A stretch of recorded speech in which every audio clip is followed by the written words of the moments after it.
জাহাঙ্গীরনগর বিশ্ববিদ্যালয়ে কেন্দ্রীয় ছাত্র সংসদ জাকসুর নির্বাচন শেষে উত্তেজনা আর বিতর্কের মধ্যেই অবশেষে ফলাফল ঘোষণা শুরু হয়েছে। শনিবার বিকেল 5:15টার দিকে বিশ্ববিদ্যালয়ের সিনেট ভবনে নির্বাচন কমিশন ফল ঘোষণা কার্যক্রম শুরু করে। প্রথমে হল সংসদ ফলাফলের ঘোষণা করা হয়, পরে ক্রমান্বয়ে কেন্দ্রীয় সংসদের ফল প্রকাশ করা হয়।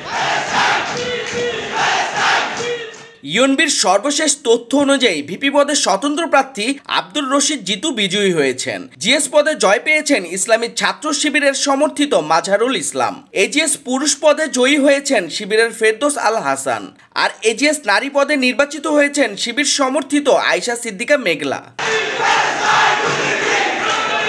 ফল ঘোষণার পূর্ব মুহূর্তে সিনেট ভবনের বাইরে শিক্ষার্থীদের নানা স্লোগানে মুখর হয়ে ওঠে ক্যাম্পাস। কেউ মুক্ত ফিলিস্তিনের স্লোগান দেয়, আবার কেউ শেখ হাসিনা ও অতীত গণহত্যার বিচারের দাবি তোলেন। এর আগে ভোটগ্রহণ প্রক্রিয়ায় কারচুপির অভিযোগ, কমিশনারের পদত্যাগ এবং চারুকলা বিভাগের এক শিক্ষকের মৃত্যু পুরো নির্বাচনকে ঘিরে বিতর্ক তৈরি করে।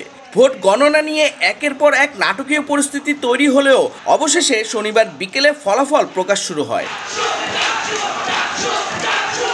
33 বছর পর অনুষ্ঠিত এই নির্বাচনে মোট 11,743 ভোটারের মধ্যে প্রায় 67 থেকে 68% শিক্ষার্থী ভোট দেন। মোট 25টি কেন্দ্রীয় পদ ও 15টি হল সংসদ পদে প্রতিদ্বন্দ্বিতা হয়েছে। এই ফলাফলকে ক্যাম্পাস রাজনীতিতে নতুন মোড় হিসেবে দেখা হচ্ছে।